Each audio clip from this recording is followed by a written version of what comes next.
Hello again, YouTube. I'm on. My apologies. I'm shooting video on the obamaphone. Um, it's and I'm actually not out of space on the iPhone.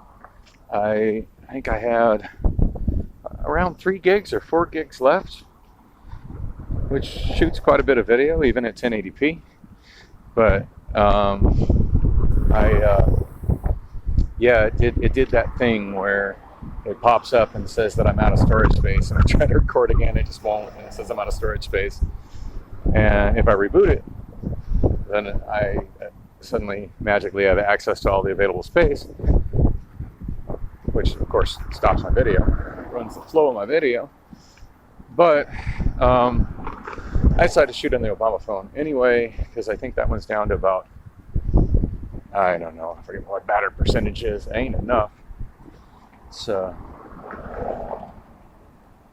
yeah, it's at 4%. Ain't enough. Still got more. Central Avenue is got more utility graffiti than I think any street I've ever seen anywhere. I think I need to bring this to Mary Kate's attention. Why? Why? Oh, it's an electrical thing. It says APS. Imagine that. A manhole cover labeled electrical belongs to APS. Who would have thought? Oh, come on, APS. You guys are all charging us out the ass for power. Least you can do is come clean up the sidewalk when you're done working on it. Wonder what this yellow paint is about. No swig, on lot. Okay, it's the no sig on lot. That looks like it was recently repaired. They did a nice job on that, sort of. Oh, I got here. I Am Not You Inc. presents a fundraiser for all homeless, mental health of all ages. Something. Oh, that's. I need a picture of that. I can barely read it because of the bad handwriting, but I want a picture of that. I'll analyze that later.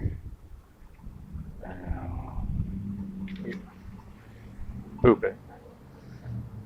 Oh, this is the remnants of. I don't know if I want to say remnants or the new facade of Park Central Mall. Park Central Mall. It has office space for lease. One of my favorite local YouTube channels, Retail Archaeology, recently did a great video about this spot here. I don't know. It's an interesting look and facelift that they've given it.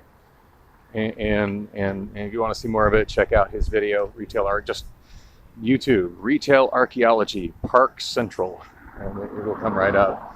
Park Central has gone through a lot of changes since I remember first going to it as a kid. And it's my understanding it's been here since, he says it, and I should know. I forget things. Feels like it's been here since like the early to mid 60s, so older than me. I once had a karaoke gig at Park Central Mall at a place called Club Central. Yeah, I didn't end well. I don't think I want to talk about it. So I'm trying to walk to the bank. I figure I'm downtown, and I walked the wrong damn way. I was just wanting to walk to Circle K and get a drink, but just out of habit, I walked the wrong way down Thomas. There used to be some Circle K's along Central, but I think they've all. Obviously there's Circle K's on Central, but here in the Central Corridor where all these fancy ass towers are,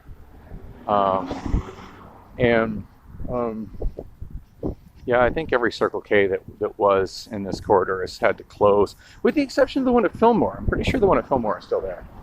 Not that I'm anywhere close to Fillmore. I'm considerably north of Fillmore, but yeah, the property's just become too much. Too high rent for Circle K to be viable. fact, it's even become too high rent for Jack in the Box to be viable. And that Jack in the Box holds a special place in my heart because that's the first place that Lily, as a baby, just barely starting to eat solid food, only had her first couple of teeth, and she ate damn near an entire breakfast Jack there. And I'm like, yeah, it's my kid. Definitely my kid. Like, she's not really eating solid food, but yeah, she can wolf down a breakfast Jack. Yeah, that's all the proof I need. It's my kid. Yeah, and so we kind of made a regular thing of going to that Jack in the Box, just because it's, even though neither of us live particularly close to it, it's just conveniently on its way, on the way to and from places.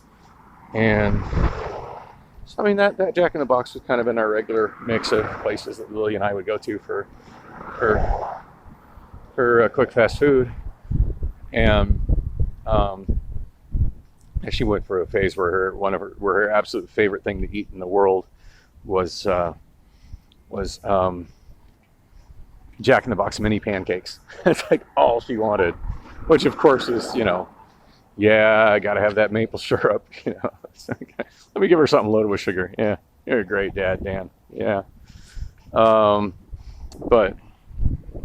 anyway, and I remember that Jack in the Box being there when I was a kid, and I remember regularly going to that Jack in the Box when I was a teenager, young adult. I used to work at Y95 Radio, which was located on Central and Roosevelt. And I remember I used to regularly, like, that was one of my regular spots. Going to that Jack in the Box, by my, gosh, definitely since I was a teenager, but it seems like I recall it being there as I was a younger kid as well.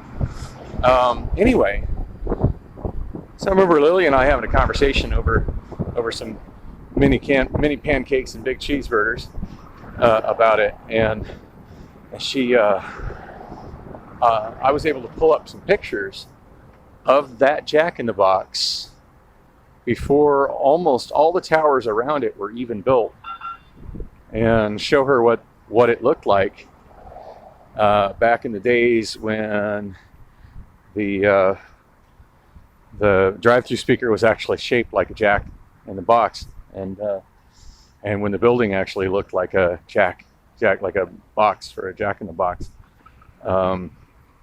So yeah, kind of an era that it's no longer there. I'm sure it's just a matter of time where some developer bulldozes that building, which, while it's not the kind of building that gets on the register of historic places, is it's pretty historic in my mind. Kind of starting to regret having done this walk. This doesn't seem that far when I'm driving, but it's turned into a bit of a walk. I should check the time. I'm using the iPhone to check the time. The obamaphone doesn't show me what time it is either. 4:16. Yeah, I'm good. I'm good time-wise.